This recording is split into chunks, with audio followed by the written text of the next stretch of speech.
Hi, good morning, everyone. Welcome to our webinar today.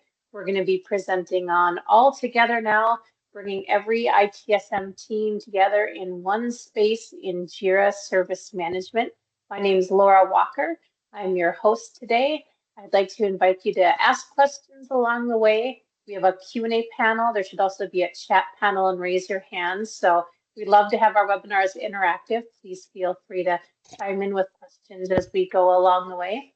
For anyone unfamiliar, StrataCom was founded in 1997. We've always been focused on IT service management consulting. We do implementations, managed services, ongoing build-out integrations, and so forth. We partner with Atlassian, EasyVisto, and Halo today in the ITSM space. We've got a great big team of consultants with decades of experience, all within the United States, serving our customer base. We will be recording today's session, so we'll be sharing that out in the next couple of days when we get it uploaded with you. Feel free to rewatch or share with friends. And with that, I would like to get right into the main meat of today. So our host today is going to be Eric Kruger. He is one of our principal consultants and a founding company owner. He's going to be leading you through today's discussion. Again, please feel free to ask questions along the way. We will be pausing here and there to look at questions, and we'll open it up to Q&A at the end as well. So whenever you're ready, Eric, it's all yours. Okay, sounds good. Good morning, good afternoon, everybody, depending on where you're at. So I see some familiar names on here, so that's kind of cool. So this presentation, here, let me share out my screen. This presentation came about mostly because, is this the right one? Yes, okay. Because we've been talking to lots of existing JSM customers, and we've been surprised at how they've been implemented, either by another partner or by themselves. And it kind of has to do with kind of a deficit in JSMs. I'd call it deficit, and they're out of the box, where you just can't do like team membership and member assignment like you could. Like a lot of our customers came from Sharewell or other products. So I'm going to show you how we kind of work around that. And if you're already a customer of ours, you probably are implemented like this already. And the only change for you might be that instead of managing this data via automations, we're coming out with an app in the marketplace that will manage the integrations for you. So, like Laura said, we're founded a long time ago. So we also have some multiple add-ons for JSM. We've got a barcode scanning. It's like a native mobile barcode scanning tool for assets. You can also work your issues in there if you want. And then we've got some dashboard gadgets for JSM assets. Atlassian still hasn't released any. So if you want to look at reports on assets in your Jira dashboards, we've got some of those in the marketplace. They're free. And then we've also got some utilities. Our most popular ones copying Azure users into JSM assets. And you'll see with this new marketplace app, you might not have to do that anymore. It depends on how you're set up. So what is the problem that we're seeing? So we're seeing lots of customers implement JSM in multiple projects, or what they call now spaces. So for example, we've run into customers that are implementing JSM, and every support team is getting their own space. And a lot of that has to do with just a lot of these customers are Jira users, and that's how they manage projects. So every project they spin up a new project, or now called space, and then they have team members assigned to that project, and those team members can get assigned work right in that project. So for a lot of Jira users, that just makes sense because that kind of follows their model. But what ends up happening is there's just lots of weird idiosyncrasies with JSM where that doesn't work so well. It's hard to govern and maintain at scale because every time you bring on a new support group, essentially these customers are having to like build out a new project or copy an existing project. So, and then you just kind of get some fragmenting reporting and customer confusion, and there's just a lot of issues that we're seeing with that. So why is this sprawl happening? The Atlassian team field doesn't control individual assignments. So Atlassian came out with this concept a couple of years ago called teams, which is great. You can put people in teams and you can assign tickets to teams, and then you can go and they have a little dashboard where you can see everything your team is working on.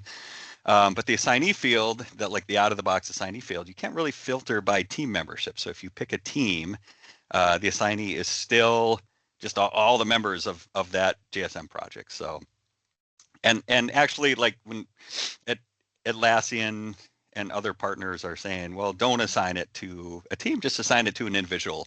But the reality is that a lot of businesses operate, they'll assign these tickets to a team to work on, say, desktop support. And then somebody from that team will pick that ticket up, or a manager more likely assigns somebody to that ticket to work based on their skill set or schedule or whatever. So there's just a lot of manual assigning tickets to people. And so you just don't have, or like if the help desk assigns it, they know it needs to go to the desktop support team, then they want to assign it to somebody in that team.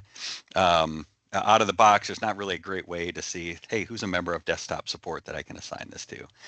So, so teams are creating separate projects to manage assignments. So, and we end up talking to a lot of these customers. You know, they'll contact us about our barcode scanning app, and they'll say, hey, I've got some other questions, like strange things are happening, like when we reassign a ticket, the customer gets a notification that their JSM issue has been closed, and they get another one that says a new one has been opened. So, and a lot of that has to do with just how they're implemented across these different projects or spaces. So the unified ITSM project model, I mean, this is pretty typical. So I think if you were implemented by us, you were probably implemented like this. If you came from another tool, you're probably used to this kind of unified ITSM project model. But I will say a lot of Jira JSM users aren't doing this, and there's about 60,000 customers using JSM worldwide, and I'm guessing the bulk of them are implemented kind of with this multi-project, multi-space idea. But so just the unified ITSM project model is you want to centralize your workflow flows, SLA, and request types in one project or space. Gives you consistent governance and reporting. The shared configurations reduce administration load. And then you use teams represented by groups and asset objects instead of projects, which would use teams, and assignees, which would be assigned to that project. So the architecture is basically, it starts with Jira security groups. So everybody has got Jira security groups. It wouldn't have to work like this, but this is, I'd say, the most common, is that people are creating Jira security groups for like team membership management. This could also come out of Azure, so you could do it in Azure and we could sync to Azure. But the most common way we see this set up is Jira security groups. So Jira security groups are generally populated by Atlassian Guard from somewhere like Azure, Entra, or Okta, or somewhere like that. And then we sync those Jira security groups to asset teams. We can also sync them to Atlassian teams. So we don't want to forget about Atlassian teams. Those can still be used. So you can actually sync that from a Jira security group just by linking an Atlassian team to a Jira security group. So Atlassian will handle that sync for you.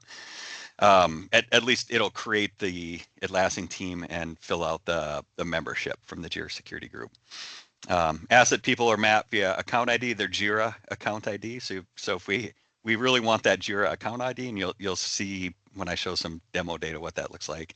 And then asset people are then members of asset groups. So you're essentially recreating your Jira security groups and assets, and recreating the membership in those groups, and also in the people. So the groups will have lists of people, and the people will have list of groups. And you don't have to do it that way. It is the most flexible way to do it, and the sync engine just handles that, so it's not a big deal to do that. And then Atlassian team and issue assignee can be updated to match the asset team and assignee if you want. So if you really want to use that assignee, maybe you're going to flip to this model and you've already got, say, filters built or queues built around that assignee, you can just map that person with an automation, or it's actually going to be built into our marketplace app to sync Atlassian team and issue assignee based on those asset groups and assignees. So Atlassian teams may still have a role. They're great for collaboration and notifications. They're currently not used for assignment or membership enforcement, and it just because it doesn't restrict the assignee list as who can be assigned to this ticket. So just a little before and after what we're seeing, before siloed projects, duplication, inconsistent workflows. And after moving to one JSM project or space, you have one unified project, and teams operate a little more efficiently. So is there still a use case for separate project? Yes. A lot of separate projects are spaces, HR, legal, payroll, anything with sensitive data. A lot of customers still like to do separate spaces for. So some of those things totally make sense. Facilities, if they have different workflows and you just want to break those out into a different project or space, security workflows, you can still reroute those tickets back into your ITSM space or project if you want. But generally ITSM space would have all your support groups, desktop team, all your application support groups. And maybe if you've got a HR or legal, they might have a different space with that. Generally, they're going to have totally different users than your ITSM team. And security is pretty easy to set up if you separate those into a different space. So yeah, a lot of customers still may have separate projects. I'm sure a lot of you do. So you could potentially roll those into one project, but it really depends on your requirements and if you want to do that or not. So generally, JSM, even Atlassian says, I know HR, legal, payroll, some of those may need their own project or space. So current challenges for customers: maintaining the alignment between the Jira groups, Atlassian teams, asset teams, multiple automations required. So I know there's some limitations in the automations when we put this in currently for customers where we can only update so many records at a time. So we need multiple automations to do that. So there is a risk of membership drift. And usually when we start to talk to customers about this is the biggest hurdle, is using asset teams and membership is just like, how do we get the data into assets? Because there's no great out of the box way to do it in Jira. So we've got this marketplace app coming out. It'll just automate the synchronization between your identity source, which is probably going to be security groups, but we can also hook it into Azure. We'll probably have a separate app for that. Actually, we've already got one to synchronize people from Azure. And probably what I'm going to do is enhance that one to synchronize groups and group membership from Azure. Just because of the whole runs on Atlassian badge, and we would lose that if we hook up to Azure for this. So we'll have one that's all internal, that they'll have the runs on Atlassian badge, and then we'll have this external one that'll hook into Azure. It'll maintain consistent team membership. It'll enable real team member assignment flows and reduces and eliminates the need for complex automation. So that's what this marketplace app will do mostly. So even if you're an existing customer, you may want to check this out when it's released. We'll do a little email to everybody when it's released, and you can implement this, and you could get rid of the automations that you're currently running to synchronize that data. So I'm going to do a little demo. I'm just going to show you what the team and people structure look like in assets, kind of the group membership flow, the unified assignment behavior, what that looks like in the ticket, and what like a My Teams ticket filter looks like. So let me, I think I'm going to share a different, I've got this gigantic monitor, so I actually just want to share out one of my windows here.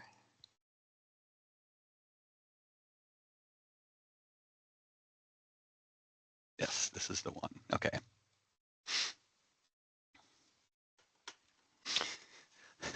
Okay, so this is JSM Assets. This is where we're storing the team and people information. So a lot of our customers are storing people. This has only got like users. You can tell there's only 30 people in here. A lot of our customers are already storing like all of their employees in assets. So if you're already doing that, this sync engine, we can just use that, right? It'll just synchronize your users out of there.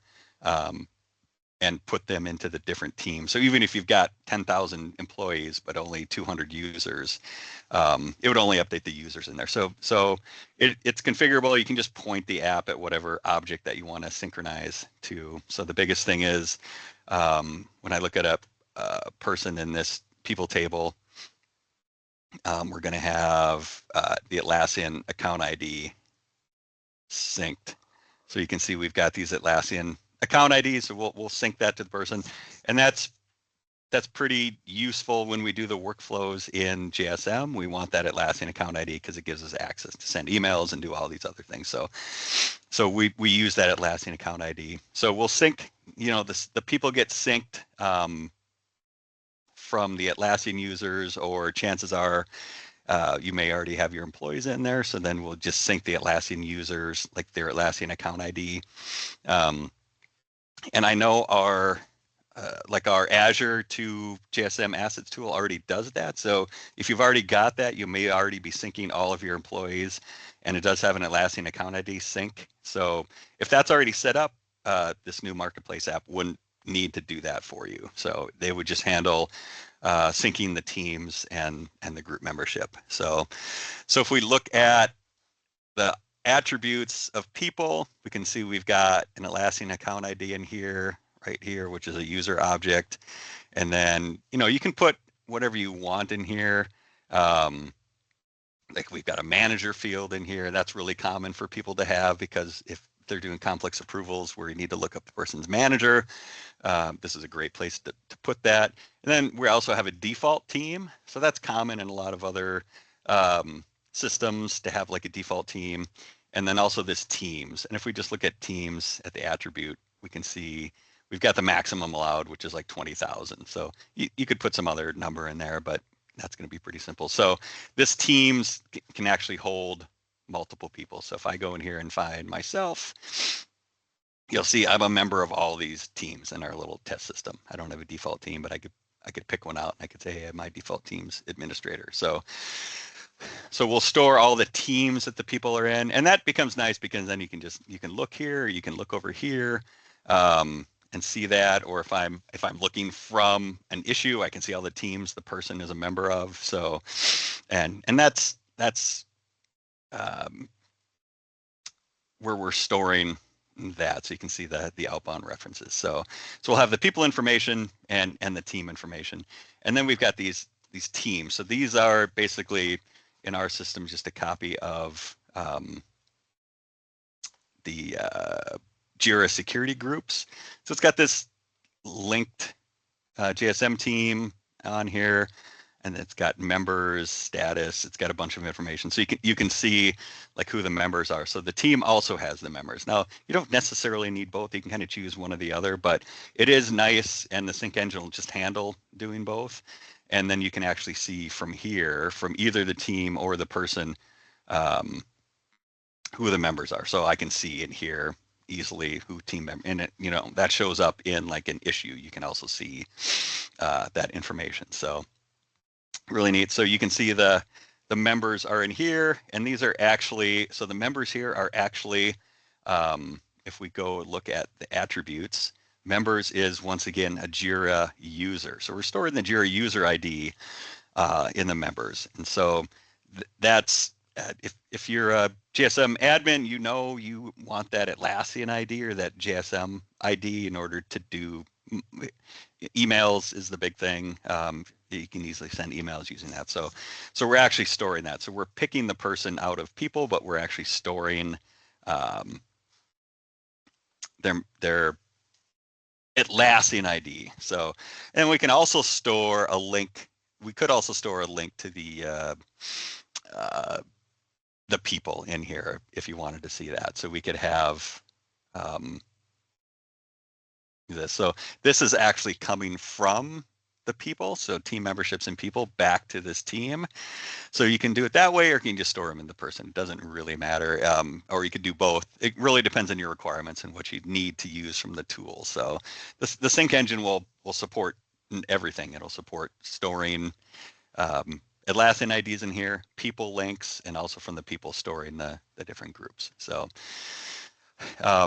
so you could also manage group membership like this. So if you don't use the Jira security group concept, you could just create teams in here and manage them. But I would say the majority of our customers are syncing to something, either like an intra group and managing the team membership in there, or like Jira security group and managing the team membership in there.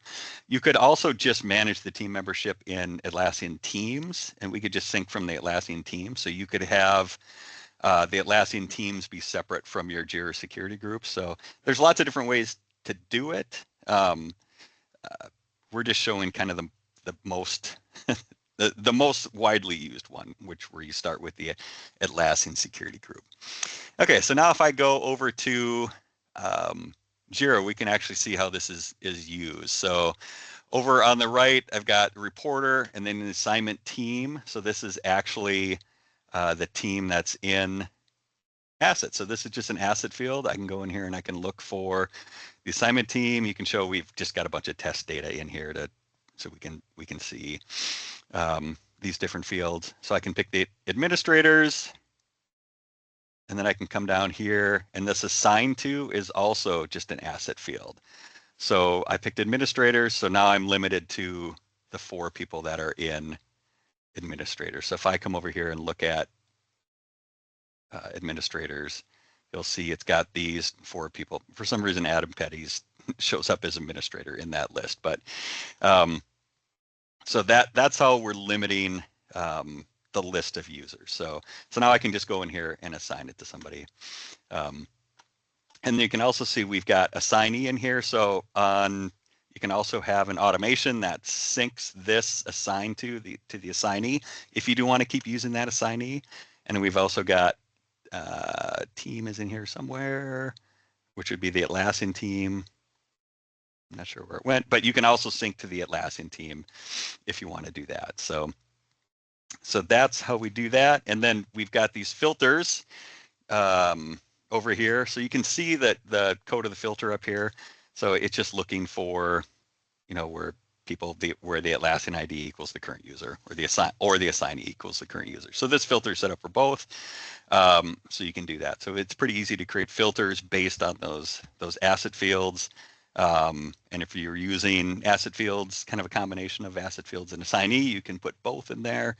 But so this is pretty typical. So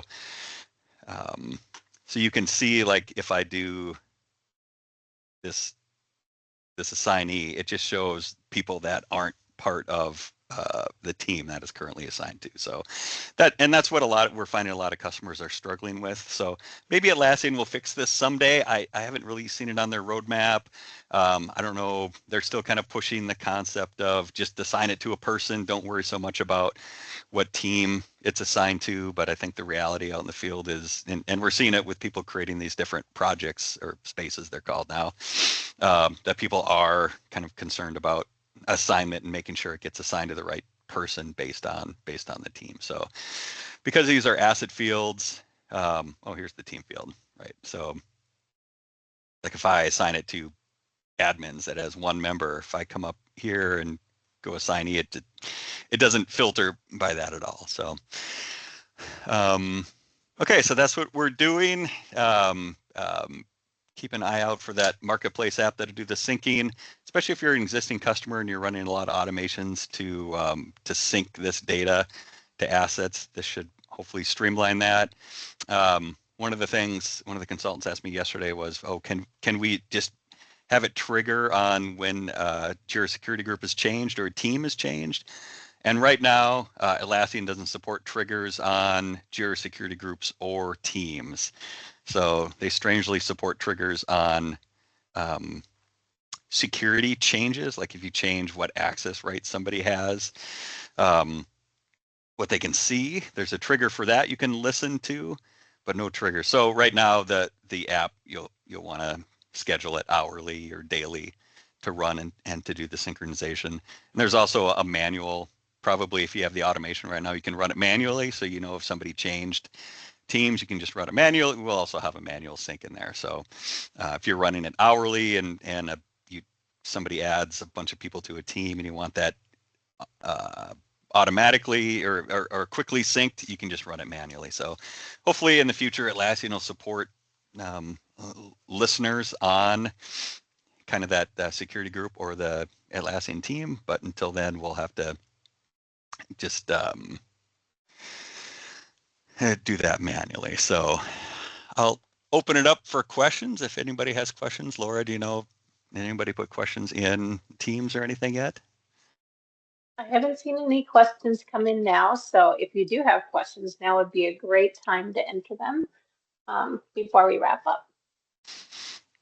Right, I see the typing beginning, so hopefully that's and we will have this probably out on like our YouTube channel for people to watch. So if you have questions or if you're an existing customer and you have questions that you think might be useful for other customers, because chances are a lot of customers will run into this that is looking to get away from this kind of multi-project paradigm. So if you've got questions you think would be useful for other customers or comments that you think would be useful for other customers, feel free to put them in here, and then other customers will benefit down the road. Okay, the first question came in. Since you rely on assets, do you back them up somehow? That's a good question. So I think I saw yesterday, and maybe Greg or Troy can comment. So asset backups is in beta right now. I think Bill was playing. I don't think Bill's on this, but he was playing around with it yesterday or the day before. So Atlassian has released a backup feature for JSM assets. It's in beta. I think it's either beta or you might have to sign up for it. What do they call early access, where you have to sign up for it to get it? I'm not exactly sure. I know on our Atlassian One environment, it was there because Bill was playing with it. So those could be backed up. I think asset backups is kind of an open question right now, because Atlassian didn't have a good solution for it. There are some third-party products out there that can back up assets.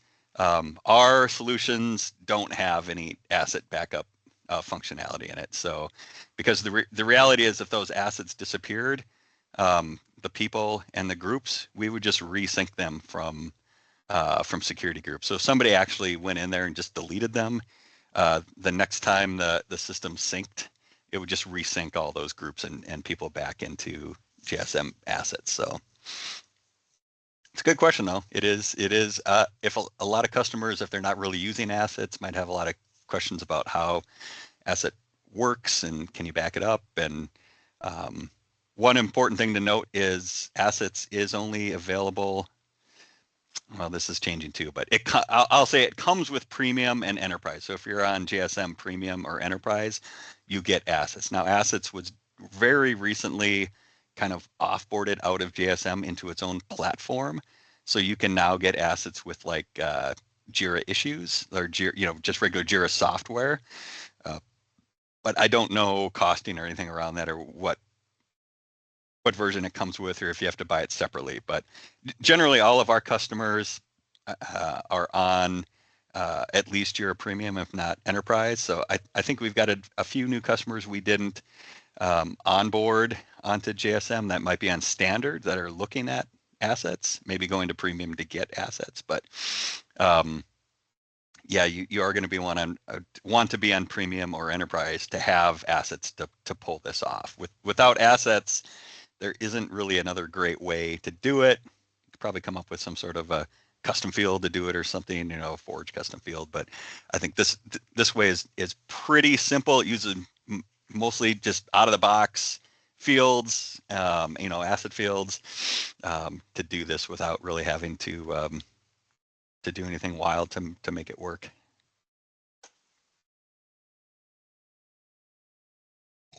Great, thanks. All right, I see typing coming for another question, so we'll keep Awesome. the lines open a minute or two more.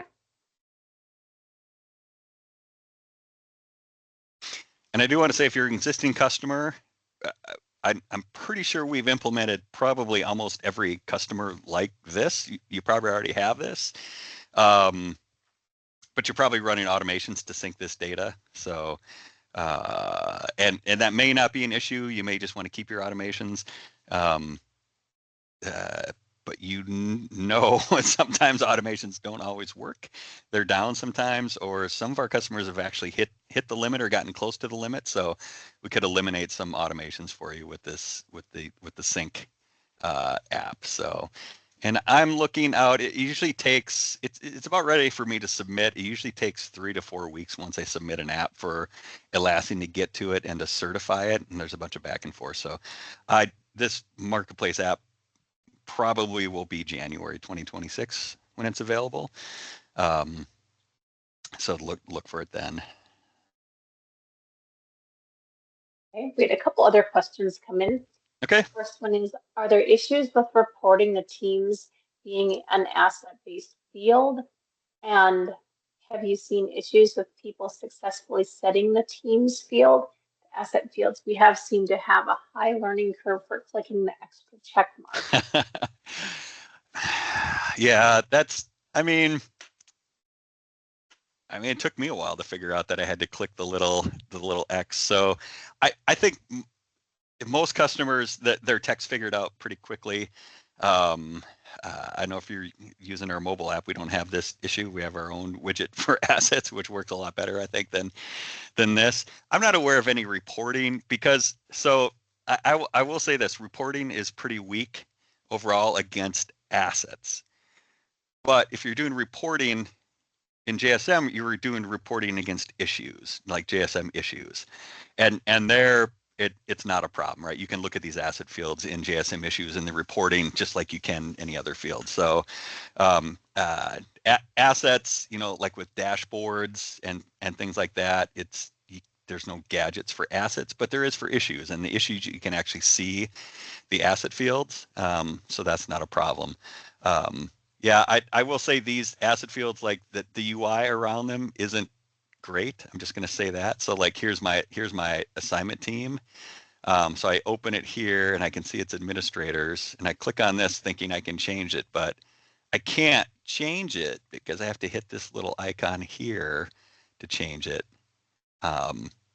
And then I have to hit the little X to remove it and change it. So yeah, it's a few more clicks than I would like. So I can definitely see the issue with a learning curve. So unfortunately, it's like the worst way to do this. Where team, if you're looking at team, that works how you would expect, right? Just like a regular drop down.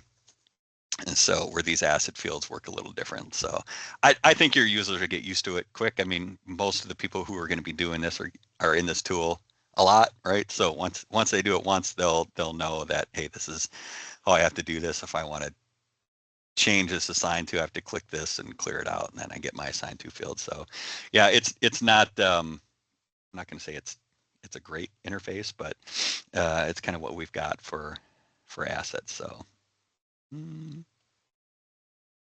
Okay. We've got one final question in, so if anyone else has questions, please enter them now. Otherwise, we'll wrap after this next question. So Eric, the question is, do you guys have a plan to have a sandbox copy for assets too, or is that built in?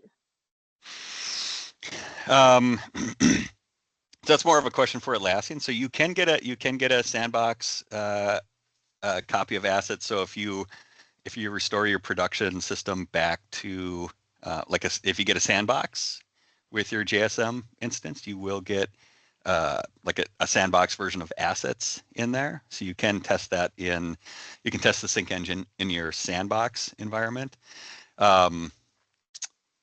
It's not perfect. There's some issues with moving things out of like your sandbox environment into production. But if you just want to go and play with this in a sandbox, yeah, you'll get a sandbox version of assets with your sandbox. So if you're an enterprise, of course, you can just create just a regular old, like, quote unquote production instance that's not a sandbox. But if you're on premium, yeah, you can request a sandbox. I think you can get one or maybe two for free. And then they start to charge you after that. I don't know. Maybe one of the guys on the call knows about sandbox cost. But Okay, I think it's just one. One sandbox with premium. With premium, you get one sandbox. Yep. So you can request a sandbox, and then you can actually get that restored from production. And the part with assets is new. You always had assets before, but the fact that you can possibly migrate assets, it looks like, is new. Yeah, that's new as of like 2 days ago, I think. I mean, it's like super new. Like I'm still really reading it and not believing it, but I haven't seen it work yet. So. Yeah. Sandbox, the issue with assets is kind of designed around this concept of object IDs and field IDs and objects, and everything is identified by the ID and not the name. So when you try to move things around, the IDs are just dynamically created. You don't have any control over those. So when you get another system, unless it's like a database backup, which you would have in data center, right now, the way assets, or previously the way assets were being deployed in a sandbox, at different object IDs and field IDs. So we'll see with this new thing that just came out a couple days ago, if that improves. But these sandboxes are a great place to do like proof of concept things. Like if you want to do something like this and say, hey, how is this going to work? What do I need to change in order to get this to work? But just keep in mind, you can't move everything ad hoc from your sandbox into production. You can do things like workflows, but the assets is kind of one piece where it's a little bit tricky to move that in. But I would say, like, you would just put the app into production, sync it, and then you would probably have to re-add the asset fields to your forms because they're probably going to have different IDs than what you had in your sandbox. But I'm not even 100% sure on that anymore with this new asset backup thing they just came out with.